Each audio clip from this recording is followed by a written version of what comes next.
today, well, I guess right now we're gonna talk to Justin. He did a something that scares me, and that I think is just awesome is a very extended water fast.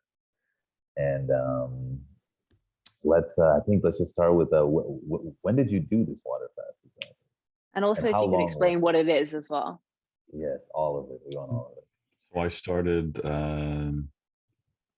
end of January, beginning of February. It's been a while, so Yeah. But now I'm trying to April. remember. Yeah. But I did 17 days just drinking water, and It's wild. That's wild. Do you tell when you tell people? I don't know if that's the kind of thing that you go around saying to people, but like just on the off as a sentence, that sounds so wild. Like, how do people usually react when you talk about it? it depends on the person. I mean, Yeah. there are some people in my area who are like devout Christians who have practiced this kind of thing of different durations. Like Mhm. they're people when they're in a crisis situation will pray and fast. So when I talk to those people, I mean, there's a kind of resonance. People are not that freaked out about it. But sometimes you talk to others who haven't gone a day in their life without missing a meal. And that's sounds very scary and crazy to them. Yeah, I think there's one thing that makes me very curious is what made you want to do it, especially for the Um, amount of time that you did it for. there were a couple different reasons. I had done different lengths of fast before, like 2-day fast, 5-day fast, and had experienced for myself sort of the physical rejuvenation that can happen. Hmm. Little nagging pains and maybe digestive ailments I may have had went away because of that fast. And so I had a couple of issues, like my teeth were getting a little sensitive and I had some pain in my back. And doing the fast, those problems got a lot better. So that was one motivation, just the physical part. And then having more mental clarity to resolve some issues with a novel that I've been trying to write, and or a novel that I have been writing. Um, and finally, I'm addicted to entheogenic experiences. So What does that mean? like the word entheogen is like of God, like with made of God. Hmm. So if you do an extended period of fasting, I mean, the world really lights up and your perception opens up in many different ways.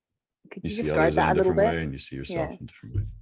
Okay, yeah. Can you give us like some specifics of things that changed in that kind of sense, things that opened up? Um, because you're not eating for such a long period of time, you're not carrying so strongly the identity of being a body. Uh, and because of that, you're able to take a step back and look at a lot of, in my case, I was looking at a lot of relationships that I had that were based on, that I see now were based on sort of preserving the security of the body. Uh, like relationships with my parents, my girlfriend, with friends, brother, and those get kind of reoriented. I don't know, you make changes into how you would like to relate to people. Do you find that have the changes stuck, or was it kind of more during the period of fasting that you felt that? There's definitely ebbs and flows, but yeah, there have been some changes in my relationship to my parents, especially. Yeah, that's really interesting. Do you mind talking about like how, in what way? Yeah, like this is kind of a generational pattern in my family, but for a long time growing up, I felt like uh, just I wasn't enough, or if I didn't please people or be accommodating to what they wanted me to do, then my body wouldn't be safe. And so, but when you know that you can go a long period of time without food, then you start to see like, is this way I'm relating to this person, does it really make sense for my values? You know, is it even working for them? You know, sometimes we get into these patterns that happen for such a long time that it doesn't even, the other person doesn't even want you to be in that pattern, but you just keep doing it. So I started to feel more like, you know, I could be more authentic with my parents and other loved ones, that I didn't have to like be a certain way based on some idea I had that if I'm not this way, then, you know, I'm not safe. It sounds somewhat, I mean, it's irrational, but there's a certain kind of like childhood, I don't know, you call it childhood ego, or it's just like how you kind of formed as a kid. Yeah. And you did certain things and you were certain ways because there was something deep in you that said, I have to be like this to be safe. So a lot of that was sort of opened up with the added clarity of perception that comes with the fasting. Do you have any like insight on how that happens? Like because I've never fasted for more than like a few days at a time. Like, do you have any insight on like how that, like what it is about specifically not kind of abstaining from food, not having food, that kind of results in that mental clarity? Do you know how that works? I have some theories. I really don't know how it works. Yeah. I mean, I guess a physical scientist might tell you that when you do extended fasting, your body goes into a deep state of ketosis, where the metabolism changes entirely. So your body starts burning fat for energy, and particularly burning ketones, which are much cleaner fuels for the brain. So you see things in a totally different way. It's almost like your body is evolved to have more clarity the longer you go without food, because without that clarity, how are you going to figure out how to survive? Yeah. How to survive, right? So you can use, so that clarity though is just clarity. I mean, I guess you could use it to forage food, or you could, in our circumstance, because food is so bountiful, I don't need to use it for that. I can use that clarity to look within myself and look at my mind. So that's one theory why fasting would help with clarity. Another theory is like what I just said about, if you start losing that identity of being a body, it's not as strong, then you see things totally different. Because if you're carrying that identity so strong, you're always looking through the identity of being a body, right? Everything is always like body colored. It's like I am the body is seeing everything in, I don't, you know what I'm trying to say? Yeah, I do. Yeah, it's like a survival thing. Yeah. Justin, were you gonna ask something? Yeah, I don't know if you guys have, I'm sure you have, like when you're really feeling sick, does it it's almost like you're really feeling sick, or it's to me it's like those kind of more extreme situations to where like mortality and like survival and that fundamental aspect starts becoming a much bigger thing. At least for me, like I've noticed this so many times when I'm really sick, and it's like, all right, all I want is just to get better. It's like I start becoming so clear about things, and so clear about just like what I want and what to do next, and what am I going to say to this person, or whatever it is. There's just a strong sense of clarity that when I'm in those extreme, sick situations, that I become very clear. And I wonder if, at least for me, I see it from like a survival point of view. Like I just want to get better, and I wonder if there's some similarity in that aspect with the fasting. You're pretty strong desire. There's a pretty strong desire to eat. as the fast went on and on, it's like, man, it just sometimes it was getting difficult to concentrate on things. Oh man, like reading or listening to people, because it'd be like your sense of smell and even taste gets so heightened that it'd be like fast food restaurant like half a mile away, I could smell it. Wow. Or you drink like a particular kind of water, and it has like a tinge, different tinges to it. Yeah. So You can Is it, like taste the salt, or that's wild. just Is in it weird tap brushing water. your teeth? Is it when you brush your teeth? Does that feel Yeah, I weird? had to stop brushing my teeth in a way. I just was brushing with water because the toothpaste was just so, it was like overpowering the taste of it. That's what I what do was you mean? thinking. Huh? What do you mean by that? Like, toothpaste has a certain flavoring to it. Like it was like stinging my mouth Mm. to use it. Wow. That's wild, isn't it? It goes to show like how numb we all are. Like just Yeah, Yeah. your senses can open up probably 500% more than you are in kind of your day-to-day eating life. so cool. So yeah, tell us more. Tell us more about like what else you noticed. Like what changed and what do you remember of kind of the Well, yeah.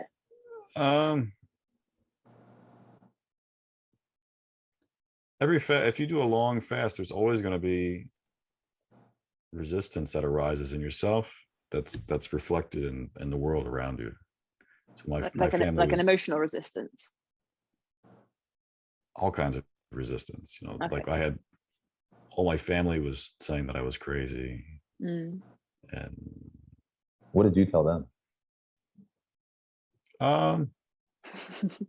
what did I tell them? Just sat quietly, not eating in the corner, said nothing.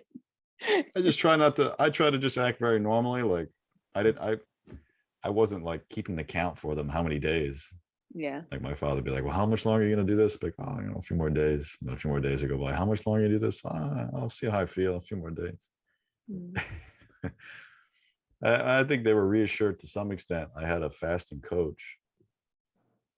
So a guy named Talis Barker, who's supervised hundreds of fasts. He does it through online consultation. So I talked to him every day for like 20 minutes.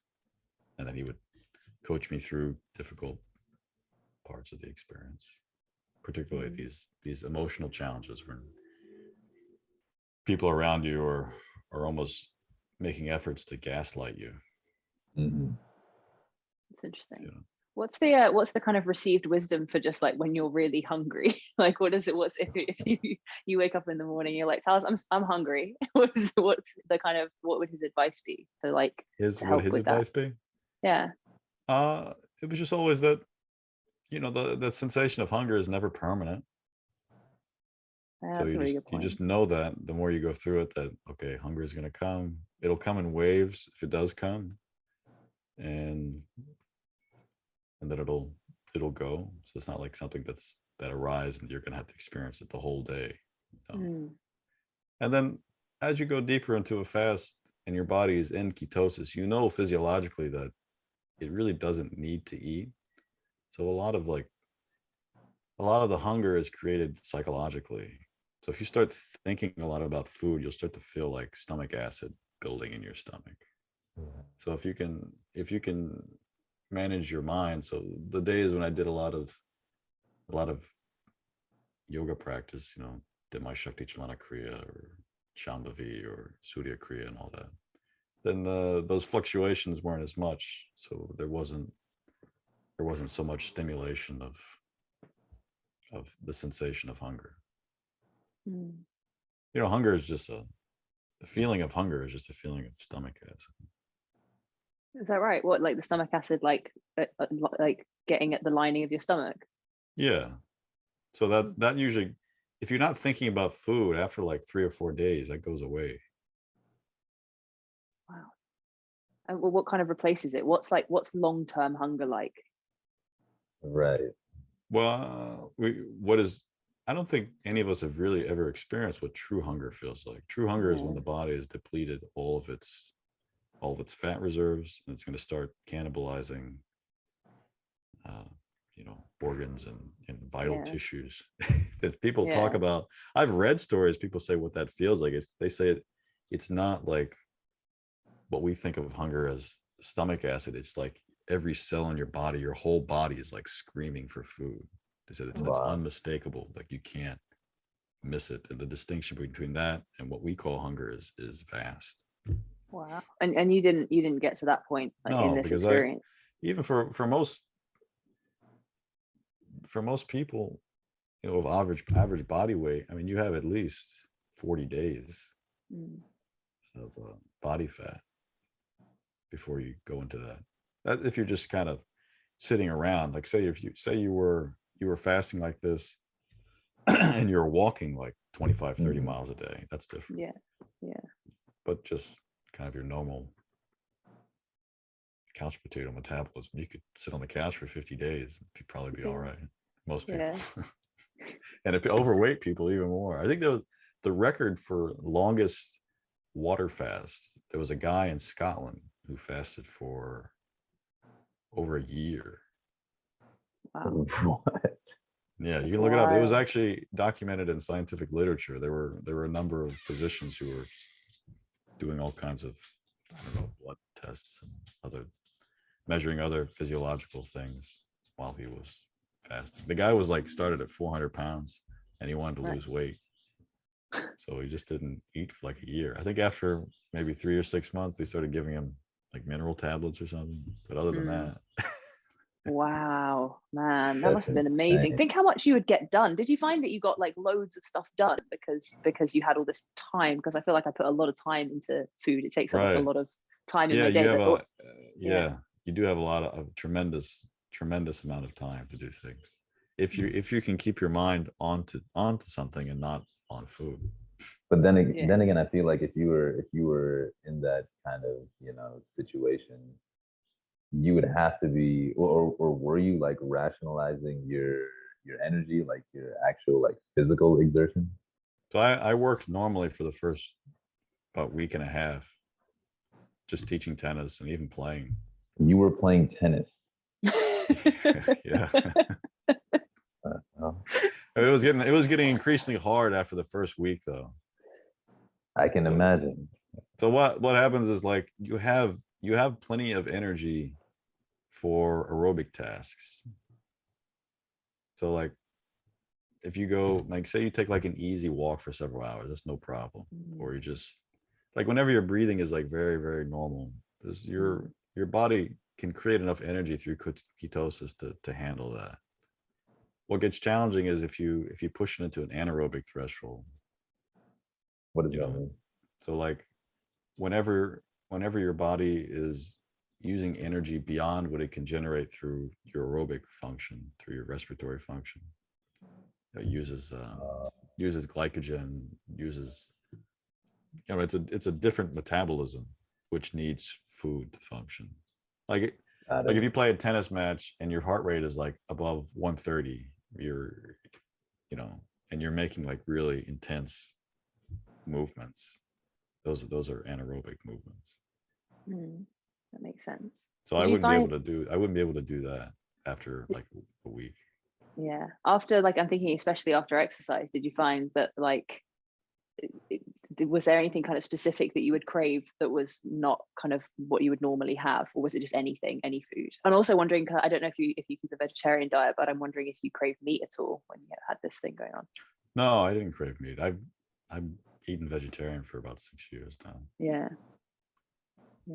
But it was interesting though that there were certain smells, even like the smell of meat was stimulating and felt good. The smell of anything, because it's like you're removing like a whole kind of sensory input from your life for that period of the fast. So you don't realize like how much comfort and sort of emotional solace is derived from putting things into your mouth every day. So that when that goes away, then it's sort of like if I have like a really nice smell, it's like kind of your mind is trying to like replace that comfort like with smell. So even a smell that's like a smell of something you wouldn't normally eat, it's still kind of stimulating in a way. Not that you're craving that kind of food, but just like a different stimulating smell. I feel like I'm just imagining myself going through it. I feel like there would be an initial period of time where it's not like I would be going crazy, but like it would be extremely difficult, to like saying no would be very, very tough. So eating, you mean? Yes. eating. Every and time then I had feel- every time I had an impulse to eat something, I would always like make my fingers like this. I would put 3. uh-huh. I had 3 reasons of doing it. What were they? The ones I said, Oh, like what the you said. physical reason, Right. and then the wanting mental clarity or to resolve some deep emotional feelings of inadequacy about myself. I've like been living with that for such a long time. It's like I need to get at the root of this. And then the third one is just to have a more expansive view of life, more open perception.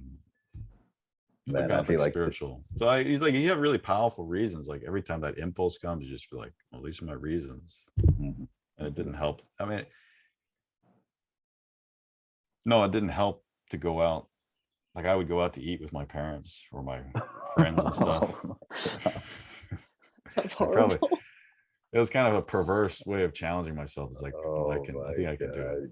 You're sick. Just It's like sitting in wow. a restaurant, there's like food like everywhere. if I did it again, I wouldn't do that. I would just kind of Oh, find a place in a natural environment, like by the ocean or like by a forest, and just be by Yeah. myself. Yeah. Because With there's just yeah. With the servers in the restaurant, not just like, what's your deal? no, I mean, I didn't explain my situation to everybody. Yeah. Actually, it's important if you can, don't explain it to anybody. Yeah. uh-huh. Because it's like every time you try to talk about what you're doing, maybe out of some desire for validation or like an ego trip, like, oh, I fasted for 9 days now.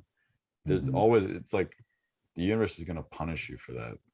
Mm. they're gonna create some kind of new resistance that you wouldn't otherwise have to pass through. Somebody's gonna say something that like hits you in a way like, oh, maybe this is a bad idea.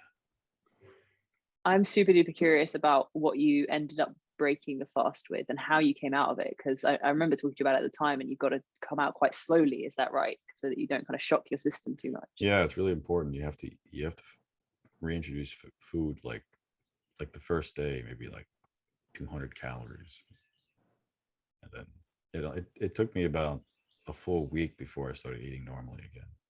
Wow. What do you remember what you had in that first week? Like what kind of food you had? In that first meal. Yeah, Yeah. so it's important the first few meals not to eat anything with sugar, How come? because your body is in this state of ketosis. If you introduce too many sugars too soon, they call it refeeding syndrome. I mean, there's something that happens with electrolyte and sort of mineral balance in your body. I'm not sure the details, but there were stories. But there was something that happens with this balance as you go back to eating every day. It has to make like a shift, and if it shifts too fast, you can get like edema, swelling in different parts of your body, and even like increased heart rate. And there were even stories like when American GIs at the end of World War II were liberating prisoners from concentration camps in Germany. Some of these people were so emaciated and maybe hadn't eaten for 40 or 50 days. And the GI like gave a guy like a candy bar, and there were some of these people who actually died like eating a candy bar. Yikes. So my first meal was like I had a little handful of coconut and dried seaweed. That was pretty And much it. how was that? Yeah, what did it taste like? It was divine. The coconut was sweet. I never tasted so sweet a coconut. Those feel like really intense flavors to start with to me. I don't know if that's just me. I'm like, Seaweed, coconut feels like yeah, the seaweed is like, gross, I think I just was craving something salty nice. or something That sounds good. with a lot of minerals. It's interesting after the fasting because you reconnect with what your body actually wants instead of just being a slave to what your tongue wants. It's very different. How have you experienced it? How is it kind of different? Because you start to feel like your body starts talking in terms of like, it's strange, like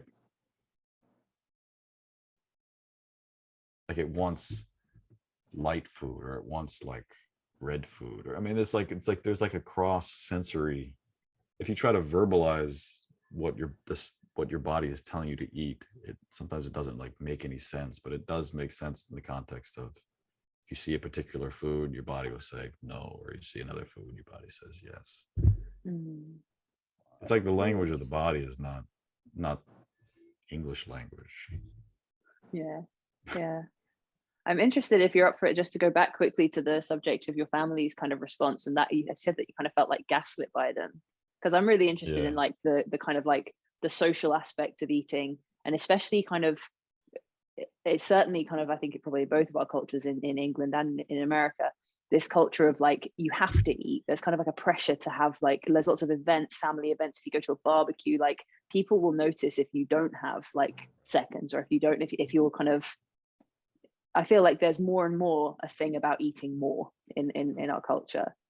So I'd be interested to hear like about how that kind of played in with your family, if it did, kind of, if that was sort of where any of that was coming from. Yeah, I mean there is a certain amount of fear of the unknown, and extended fasting is not common in Western societies. So people are not familiar with it. They don't know what's going to happen. They have all these ideas in their head that, the person may just drop over and have to go to the emergency room in the next couple of hours. So there's that part of it. There's also, just a very deep identification with the body, which is also very common in our cultures. And if you're very deeply identified with the body, you're going to be deeply attached to food. So to come out of that identity can be really, really scary. I don't know if you've ever had like an intense spiritual experience where that identity of being the body was either softening or being dropped entirely, and sometimes the mind is thinking like, I'm actually going to die, like I'm not going to be part of this world anymore. And maybe on like a subconscious level, people are seeing somebody start to lose that identity of being a body a little bit, and they're thinking like, I don't know, if that happened to me, then I'm going to die, and I need to put up some kind of, I have to make sure this person can't do that. I think it's you start getting into the realm of like subconscious and unconscious, where to talk about it like as if it's a rational thing doesn't make any sense. Not like a rational thing. It's like kind of these instinctual, deep cultural reactions to things. But on some level, it's like almost as if they're like trying to save you, because they think yeah, maybe. I think there's also a kind of attempt to preserve the status quo of a relationship. Somebody goes through an extended fast or has any kind of deep spiritual experience, their relationship to everything is going to change. So, interesting. So maybe like fear of that. Yeah, people have a fear like, I have this relationship to this person, they're giving me this. Who's he going to be? If they change totally, then where am I going to be in this relationship, and what's going to happen? Yeah, I think a lot of people will be able to relate to that. I'm curious as to whether you would, I have a feeling I know the answer, whether you would want to do it again. Yes, I would do it again, but not in a social circumstance. Okay, so like you said, take yourself away. Yeah, I think it'd be much more meaningful and easier to do it in a very natural environment with few, if any, people around. Yeah, I was gonna say, what do you think about the idea of a group fast, where you have, it's kind of like a support system within? That'd be really helpful. But as long as everybody was on board with it, right? Really devoted to it. Right, exactly. Like there's a certain amount of like, you can support each other during different parts of it. I mean, it's the main challenge is not the sensation of hunger. It's the emotional storms that come. Because it's if you think about it, like a lot of we suppress a lot of our emotional struggles or emotional conflicts within ourselves by eating. It's almost like a drug. That When you said that, I paid attention a little bit more to myself, and I think that there is some truth in that. It's like, think about how many times growing up, if you felt anxious or you felt sad or something was going on inside of you, that you ate even though you weren't hungry. A lot. I mean, I'm just speaking for myself. I did it a lot. And so you take that food away for 3 weeks, right? So now you don't, it's like going through a heroin withdrawal or something. Like you don't have that substance anymore to placate these feelings. So you have to face the feelings. The feelings come up. And sometimes when that storm happens, it's really, really intense and really uncomfortable. And it always colors everything you see around you and leads you into situations which kind of confirm the reality of these feelings. So there's like a whole complex that's happening, which is made really, really difficult in a social situation. If you're by yourself, sort of in nature, I think there's more, you can kind of see the feelings for what they are. They're not tangled up with your interactions with people around you, if that makes sense. Yeah, absolutely. Yeah. Nice. So interesting. What would you say to somebody who was wanting to do it? Like I always think I'd really like to do I would love to do like a week, but I know I feel like that would be jumping in at the deep end a little bit. But what would you say to somebody who was like wanting to? I would say start slow, like do a day, do 2 days, do 3 days, and like gradually work it up. And I also say have a coach, somebody who's has a lot of experience doing this kind of thing, who can guide. I mean, I definitely wouldn't have been able to do this without talking to Talus every day. I mean, he's done he's done 40-day fasts himself. Wow. And coached a lot of people who've done longer fasts. So he kind of has a sense of what the common obstacles are and how to overcome those. And then doing it, if I were going to really do a long one, like something longer than 3 weeks, I would go to like an Ayurvedic ashram or a fasting ashram where there are like really trained, experienced people who can make sure that you're safe and that you have a good experience. Just a big support system. I've got a question. This is kind of like a wrap up feel to it, but if we can just backtrack for a second, like what is hunger? What is that? What is hunger? Like, how do you, because if there's like it's almost like if there's like some sort of emotion that's coming up or something, if we're talking about it in this context, and I'm eating just to suppress that, I'm not actually hungry. I'm just eating just to quench that. So what's the difference between that and like when you're actually hungry? I mean, there's different levels of hunger, right? So you could call hunger like if there is like an intense feeling of stomach acid, intense sensation of stomach acid. So like one little question that I have used after the fast, which helps, is to like say that you have a desire to eat something, you stop and you say, okay, on a scale of 1 to 10, sort of how hungry is my body in terms of this stomach acid? If it's under 5, or really under like 6, and you have a desire to eat, it's probably for emotional reasons. But you know the feeling like with your stomach, it's like just raging with like acid. You've done a lot of activity. Yeah, I mean that's hunger.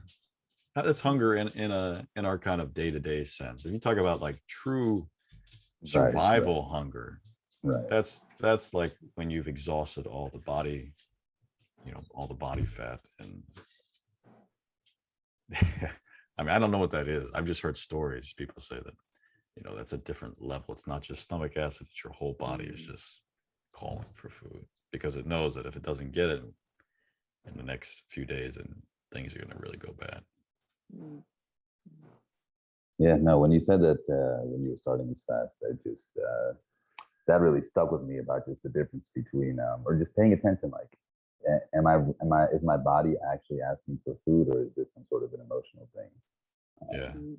I've honestly, I've thought about your fast so much since you did it. Like it's come up for me, like almost like, and it's in those moments where I realized that I am like opening the fridge, like getting peckish. I'm a bit peckish, and that means I'm not hungry. I'm not hungry. I just want to eat something. And I keep thinking about your fast and the things that we've talked about in the past about it. And whilst it's great to live vicariously through you, I think I've got to do it at some point. I've got to get on the train, because I'd love to give it a go. I mean, it's not like a feat, like if you look at our ancestors, they would do this annually. You think about people who lived like 15,000 years ago, where food was not so organized.